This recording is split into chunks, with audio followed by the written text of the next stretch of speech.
അപ്പോൾ ഇതേ കിടക്കണൊക്കെ നമ്മുടെ കയ്യിലുള്ള അറബിക്കൻ പ്ലാന്റാണ്. കുറേ ഒന്നും നട്ടിട്ട് തന്നെ ഇല്ല, കുറേ കാലമായി ഇങ്ങനെ കിടക്കുന്നത്. ഇതെല്ലാം ഓപ്പൺ ടെറസിൻ്റെ മേളിലാണ് ഇത് വെച്ചിരിക്കുന്നത്. കാരണം അവിടെ നല്ല വെയിൽ കിട്ടുകൊണ്ട് ഒരു കുഴപ്പമില്ലാതെ ഇരുന്നോളൂ. അപ്പോൾ ഈ ചെടിയൊക്കെ കണ്ടില്ലേ, ഒരു വർഷം ആവാറായിരുന്നു നമ്മൾ നട്ടിട്ട്. പക്ഷേ ഇപ്പോഴും ഒരു കുഴപ്പമില്ലാതെ അങ്ങനെ ഇരിക്കുന്നുണ്ട്. കുറേ ചെടികളൊന്നും നമ്മൾ റിപ്പോർട്ടേ ചെയ്തിട്ടില്ല. കുറേ പണ്ട് നമ്മൾ എപ്പോഴോ വെച്ച അതേ പോട്ടി മിക്സിൽ തന്നെയാണ് ഇപ്പോഴും ഇരിക്കുന്നത്. അതുകൊണ്ട് തന്നെ അതിന് വലിയ ഹെൽത്തി എന്നല്ലെങ്കിലും ഒരു കുഴപ്പമില്ലാതെ അങ്ങനെ ഇരിക്കുന്നുണ്ട്. അപ്പോൾ നമ്മുടെ കയ്യിലുള്ള വലിയ വലിയ പ്ലാന്റുകളിലൊക്കെ നന്നായിട്ട് പൂക്കളുണ്ടായിട്ടുണ്ട്. ഇപ്പോൾ അറബിക്കൊക്കെ നന്നായിട്ട് പൂവുണ്ടാവും ഈ ഒരു ഫെബ്രുവരി മാർച്ച് ഈ ടൈമിലൊക്കെ.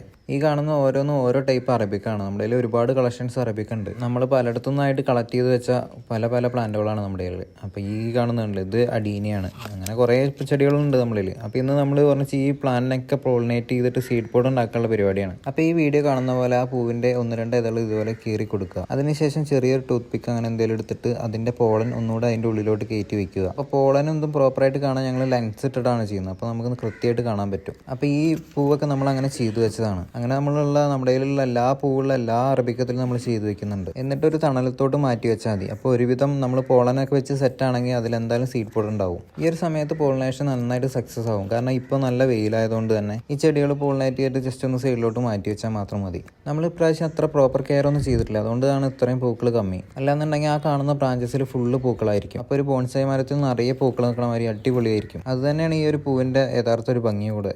കുറേ പ്ലാന്റ്സ് ഉണ്ടായിരുന്നു. അപ്പോൾ ഞാനും ഫ്രണ്ടും കൂടെയാണ് ചെയ്യുന്നത്. അപ്പോൾ ഇതെല്ലാം ഞാൻ അങ്ങനെ ചെയ്തു വെച്ചതാണ്. പോളൻ അതിൻ്റെ ഉള്ളിലോട്ട് വെച്ചിട്ട് സെറ്റാക്കി വെച്ചതാണ്. വലിയ പണിയൊന്നുമില്ല, നോക്കി ചെയ്തു പറഞ്ഞു വെച്ചാൽ എന്തായാലും സെറ്റാവും. പോളൻ ഒന്ന് ഉള്ളിലോട്ട് വെച്ചാൽ മതി അതിൻ്റെ റിസീപ്റ്റർ ഏരിയയിൽ. ഈ ഒരു ലൈറ്റ് പിങ്ക് ഷെയ്ഡ് കണ്ടില്ല, ഇതൊരു വേറെ ടൈപ്പ് അറബിക്കത്തിൻ്റെ ഒരു പൂവാണ്. കാരണം അറബിക്കത്തിൽ കൂടുതൽ പിങ്ക് കളർ തന്നെ ഉണ്ടാവുള്ളൂ, അതിൽ ചെറിയ ചെറിയ വേരിയേഷൻസ് മാത്രം ഉണ്ടാവും. അങ്ങനെ നമ്മൾ ഈ കാണുന്ന അറബിക്കെല്ലാം നമ്മളിങ്ങനെ പോളിനേറ്റ് ചെയ്തിട്ട് നമ്മൾ സൈഡിലോട്ട് മാറ്റി വെച്ചിട്ടുണ്ട്. നമ്മൾ ഇതുപോലെ പോളിനേറ്റ് ചെയ്തിട്ട് ചെറിയൊരു തണലത്തോട്ട് മാറ്റി വെക്കണം. അല്ലാന്നുണ്ടെങ്കിൽ നല്ല വെയിലിൽ ആ പോളിനേഷൻ ഫെയിൽഡ് ആവാനും ചാൻസ് ഉണ്ട്. ഇനി ഈ പോളിനേറ്റ് ചെയ്ത പൂക്കളൊക്കെ കൊഴിഞ്ഞു പോകും. എന്നിട്ട് നമ്മൾ സെറ്റാണെങ്കിൽ പോളിനേഷൻ സെറ്റാണ് പറഞ്ഞു വെച്ചാൽ അതൊന്ന് ചെറിയ സീഡ് പോഡ് വരും. അങ്ങനെ 1-2 മാസം ആകുമ്പോൾ നമുക്ക് പറിക്കാറായിട്ടുണ്ടാവും. അപ്പോൾ കാണില്ല, ഇത് നമ്മുടെ ഓപ്പൺ ടെറസ് ആണ്. ഇവിടെയാണ് ഒരുവിധം ചെടികളൊക്കെ നമ്മൾ വെച്ചത്. കാരണം ഇവിടെ നല്ല വെയിൽ കിട്ടും. ഇതൊക്കെ റിപ്പോർട്ട് ചെയ്യാതെ ഒരുപാട് കാലമായി ഇരിക്കുന്നു ഇങ്ങനെ. അപ്പോൾ നമുക്ക് വലിയ കംപ്ലൈൻ്റ് ഒന്നും വരുന്നില്ല. അപ്പോൾ ഇതൊക്കെ ഉള്ള അതിൻ്റെ വിത്ത് മുളച്ചുണ്ടായ ചെടികളാണ്. ഒന്നും റിപ്പോർട്ട് ചെയ്യാൻ പറ്റിയിട്ടില്ല. കാരണം ഇത്രയും മാനേജ് ചെയ്യാൻ നല്ല പാടാണ്. അതിൽ പല ടൈപ്പ് അറബിക്ക് ഉണ്ട്. അതിൽ കുറച്ച് കോസ്റ്റ്ലി ആയിട്ടുള്ള അറബിക്കാണ് ഇത്. ഏകദേശം 25,000 രൂപ ഉണ്ടായിരുന്നു ഞങ്ങൾ മേടിക്കുമ്പോൾ. പിന്നെ ഇതൊന്നും നമ്മുടെ ഇന്ത്യയിൽ കിട്ടുന്നുണ്ടാകുന്നില്ല. അത് പുറം രാജ്യത്തുനിന്ന് ഇമ്പോർട്ട് ചെയ്യുകയാണ് ചെയ്തായിരുന്നത്. അപ്പോൾ ഈ കാണുന്നൊക്കെ ഫുൾ അഡീനിയോ അറബിക്കാണ്. കുറേയൊക്കെ പുല്ല് പറിക്കാതെ കുറേ അങ്ങനെ ഇരിക്കുന്നുണ്ട്. പിന്നെ നമ്മളിങ്ങനെ വെക്കുന്നത് പറഞ്ഞാൽ അതൊന്നും അങ്ങനെ ഡാമേജ് ആയി പോവില്ല.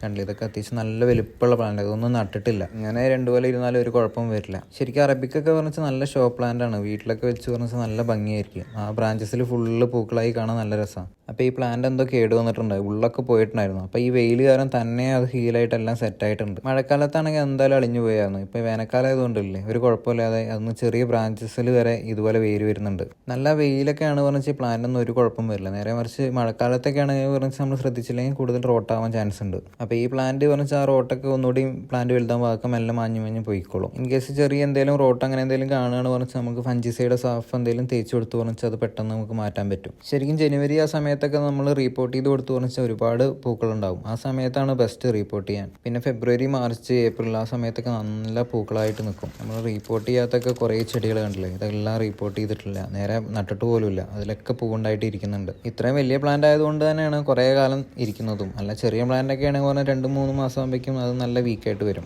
അപ്പോൾ നിങ്ങളുടെ ഫ്രണ്ട്സ് ആരെങ്കിലും അഡീനിയോ അറബിക്ക് ആരെങ്കിലും വളർത്തുന്നുണ്ടെങ്കിൽ അവർക്കൊന്ന് ഷെയർ ചെയ്ത് കൊടുക്കുന്നുണ്ട്. അവർക്ക് എന്തെങ്കിലും ഹെൽപ്പായിരിക്കും ഈ വീഡിയോ. അപ്പോൾ ഇനി നമ്മൾ അടുത്ത വീഡിയോയിൽ ഈ പോളിനേറ്റ് ചെയ്ത ചെടികളിലെല്ലാം നമ്മൾ സീഡ് എടുക്കുന്ന വീഡിയോ അപ്ലോഡ് ചെയ്യാം, അതിൻ്റെ ഗ്രോത്തും.